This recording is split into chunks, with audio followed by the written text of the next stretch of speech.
Welcome to this England basketball seminar on hydration. So my name's Dane, I'm one of the England basketball doctors and we'll be talking you through this seminar.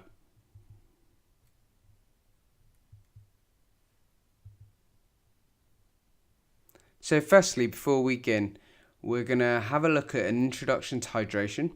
We're going to look at what status of hydration means. We're going to check if you're hydrated and how that looks. We're going to look at the different types of drinks there are.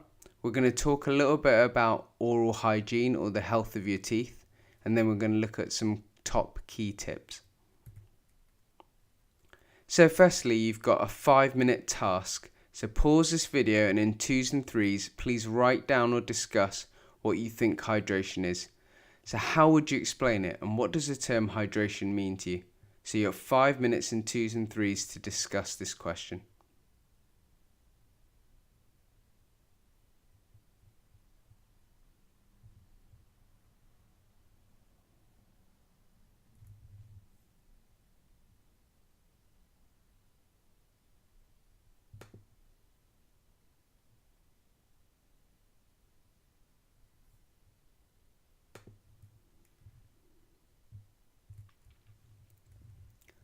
So hydration is the amount of water you have in your body. So humans are made up of largely water. So when you're younger, more of your body has water in it. So for example, in a child, up to 70% is water, while adults is closer to 60%.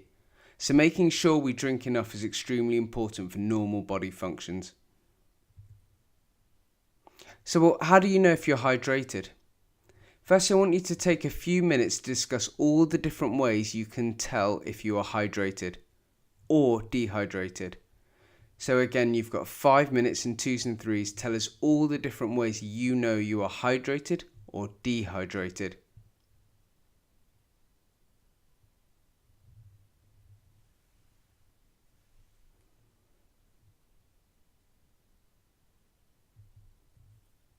There are so many different ways to tell if you're hydrated or dehydrated. Sometimes just thinking back to how much you've had to drink that day can help. Other ways of doing it include having a look at your wee or urine.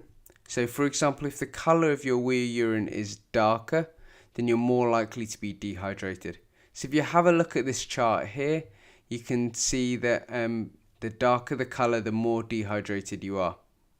So this is just a quick guide. But ideally, when training and playing, we want you to be around at least 3 at the minimum, if not lower down. So 1, 2, or 3.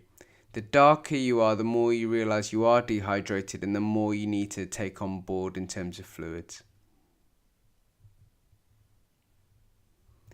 This machine is another way of doing it. So this machine measures urine osmolality. So this tells you how much water basically is in your urine. So it measures hydration in effect.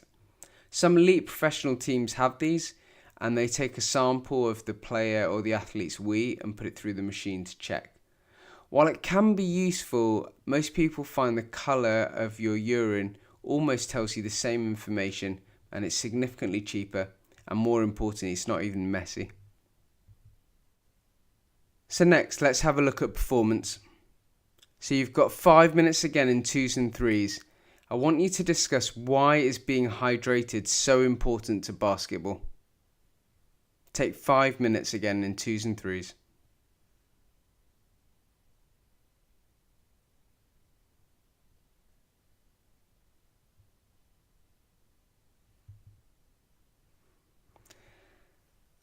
So this brings up an interesting question. So this graph here shows you what happens as you become more dehydrated. So you can see on the x-axis, so on the bottom line, you can see to the right you become more dehydrated. And then on the y-axis going upwards, you can see maximal performance. So your ability to run hard, fast, think about things, concentrate, all become affected when you become dehydrated and your performance drops considerably. Therefore, staying hydrated is critical. Now, there's no point in training hard and practicing hard and improving your basketball IQ if you then turn up dehydrated and can't play or think to the best of your ability. So you can see here, as you become more dehydrated, your performance drops. So as a promising athlete that you guys are, you need to make sure you turn up ready to play in every way. And this includes not just hydration, but sleeping and eating. Hydration is another key component of this and something you can control easily. So make sure you drink plenty and you're appropriately hydrated before training. So now let's ask you another question. How much should you actually drink in a day in terms of fluids? And how much should that again change during exercise days? So again, in 2s and 3s, have a little think.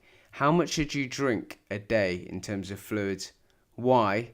And how should that change on exercise day? So again, 5 minutes, just pause the video and have that conversation.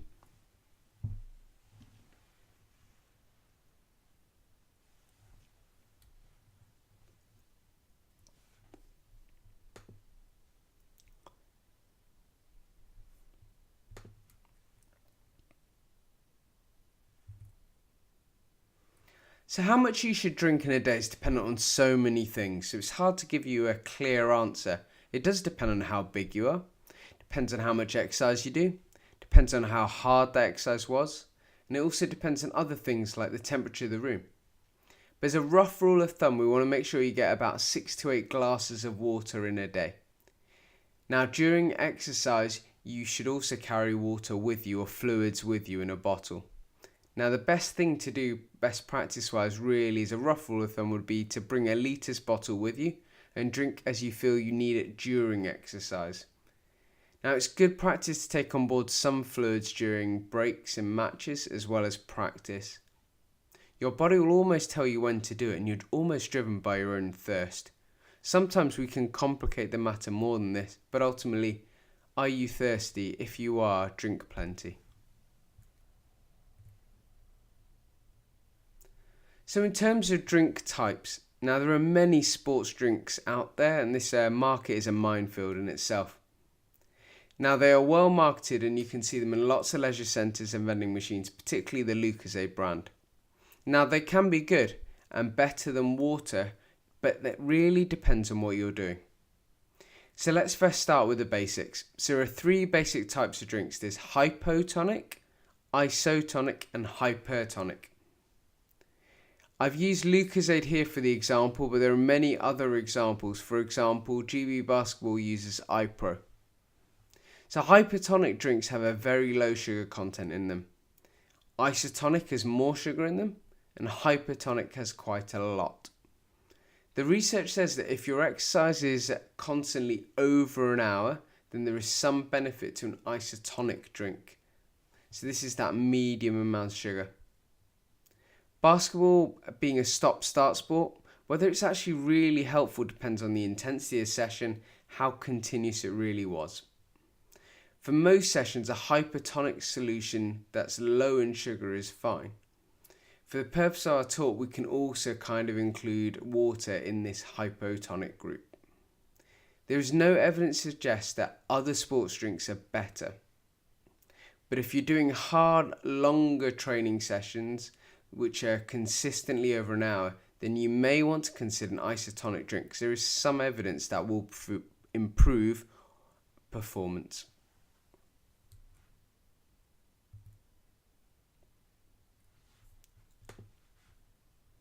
It's also worth noting that sports drinks can be made very cheaply at home and not needing to necessarily be bought for a couple of pounds at a time.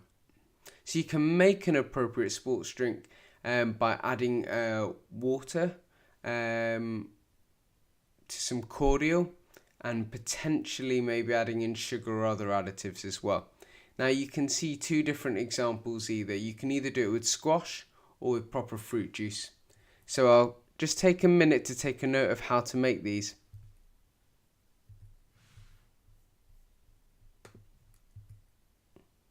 So the first one is the homemade sports drink made with squash. So again, you can see the 100 ml squash, 400 ml water and a pinch of salt. The sugar is optional and the sugar will take you potentially from almost borderline isotonic to starting to enter the realms of hypertonic. So most people don't need that extra sugar. In terms of the other option, you could mix water with a real fruit juice, which would then give you the similar kind of balance that you're looking for before. And again, there's a small pinch of salt if required for electrolytes. So in terms of oral hygiene, well, this is the hygiene of your mouth and teeth, and it's a massive issue in sport.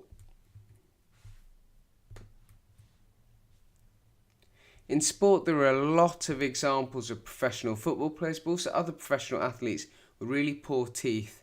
And there's been a number of studies recently pointing out that actually a number of days of training and matches are lost through poor oral hygiene, causing toothache amongst other symptoms. So again, this is a very easily correctable area and something we should be focusing on greatly.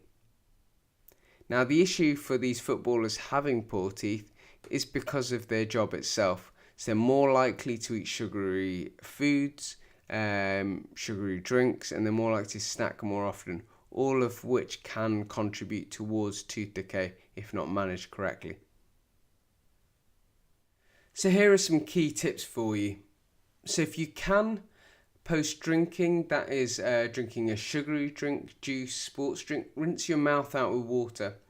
If that's possible, then obviously that gets rid of the sugar that's coating around your teeth. So when you eat or drink, your teeth also get weaker for a period of time. So if you then immediately brush, you can damage the enamel that covers your teeth further. So a key rule is don't brush for at least half an hour after eating.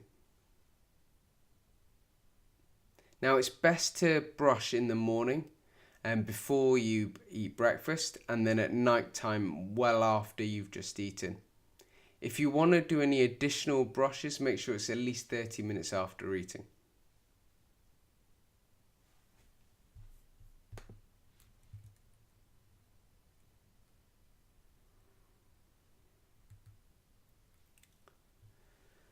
So I guess as we start to wrap up this webinar, I guess in groups 2s and 3s, tell me what your key strategies are for staying hydrated. So how are you going to do it after this talk today?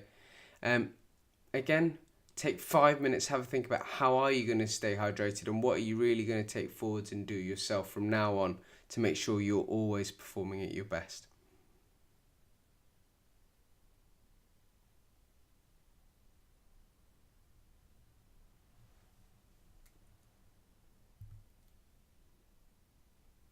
So we've covered quite a lot. We've covered hydration, we've covered teeth, we've covered performance.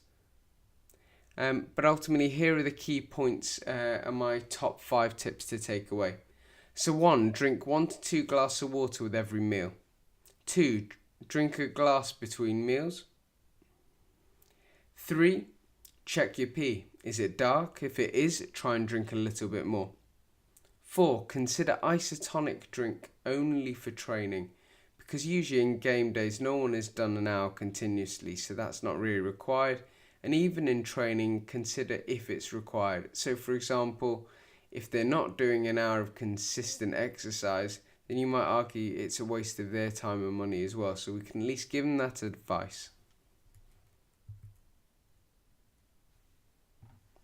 So that concludes the end of this talk. We've covered a range of topics, everything from what is fluid and hydration to how should it be measured, how much should I take, what's the different drink types out there, and oral hygiene. So I hope you found that useful, and we'll see you at the next seminar.